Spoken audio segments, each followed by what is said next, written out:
Hi folks, welcome back to the channel. If you're new here, my name is Ben and I'm a photographer and videographer based in North Wales. If you have been watching the channel recently, you'll know by now I have the Fujifilm X100V and I absolutely love it. I bought this in August and since then I've been making videos mainly on different accessories I've been buying for the camera because we haven't really been able to go out shooting that much. But I seem to be getting quite a following for my Fujifilm content, so thank you. And would you believe it, I've just bought another accessory for this camera. In fact, I don't know if you can call it an accessory, I've bought a new lens for my fixed lens camera. So just yesterday I picked up the Fujifilm TCL-X100 Mark II. This is a tele-conversion lens for the X100V. Anyone who knows about the X100 series will know that they have a fixed 23mm lens, which in full frame terms gives a 35mm equivalent. And I've been absolutely loving it since I've had it, since August.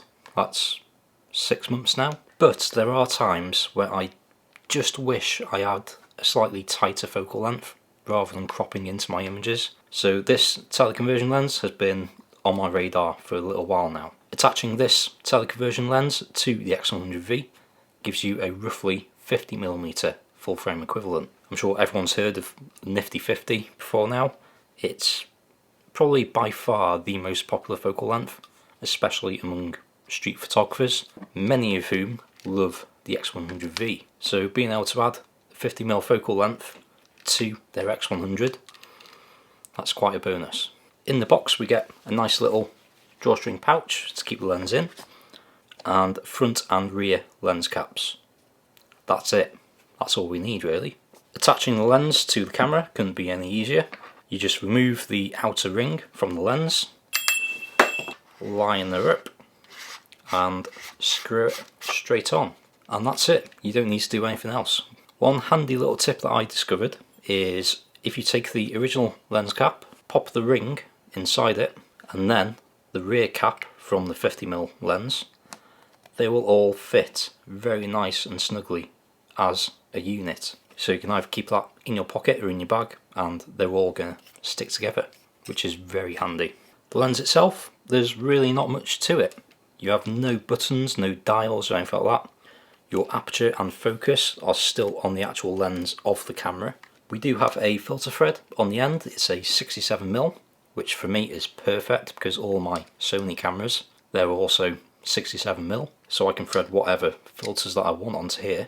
If we look at it close up, you might be able to tell it is quite a bulbous front element on this converter. So it may be in your interest to get a UV filter, protective filter on there. I'll probably be having a look for one, certainly. And I might be wrong, but I'd assume that this would also weather seal the lens. The one part of the X100V that is not weather sealed is the actual lens elements. So in theory, I think this might actually be weather sealed as well. It does obviously add quite a bit to the size and weight of the camera, but saying that, it's not overly heavy at all, and you have all of this space to just hold on to. There's no buttons or dials that you're going to be knocking, so really it does feel very nicely balanced still. I must add there's two versions of this teleconverter. There's the Mark I and this is the Mark II. The only real difference is that this Mark II has magnets inside there, so that when you screw it onto the lens, switch the camera on, it automatically detects the conversion lens and applies its lens profiles automatically, as opposed to the original where you'd had to screw the lens on and then go digging into your menus to manually tell the camera to compensate for the lens distortion. That might not sound like much of an issue, but for me, while I've been testing this lens for the last day, constantly taking it on and off, it does grow tiresome. So this is just a first impressions video really. I'm not doing any great detailed review of it so far. I've had it for one day. I can't possibly review it just yet. But so far I'm really liking it. It's not at all too big or heavy for the camera, especially if, like me, you've got a grip adapter on the camera itself, then you'll have plenty of purchase to actually comfortably hold it. This is the black version. There is a silver as well, I went for the black one personally because I was actually having trouble finding the silver one to start with. But then I saw a few images online of the silver camera with the black lens. I quite like it. And I don't know how true this is, but I have a feeling on the X100V they might actually be slightly different silvers. So with the V it is a slightly different silver finish compared to the previous X100F, and the teleconverter came out while the F was in circulation, so I'm sure it would probably be a slightly different silver as well. That was my thinking anyway. Just some initial thoughts on sharpness and stuff. I've found it perfectly sharp enough for me. I'm not doing any professional work with this. It works absolutely perfectly. I don't think I'm losing any light going into the lens at all, and there is a noticeable difference shooting with it. I was pretty much getting used to the 35mm focal length shooting with the X100V, but I am very much enjoying having that slightly tighter field of view. So yeah, there we go, first thoughts. I'm enjoying it so far.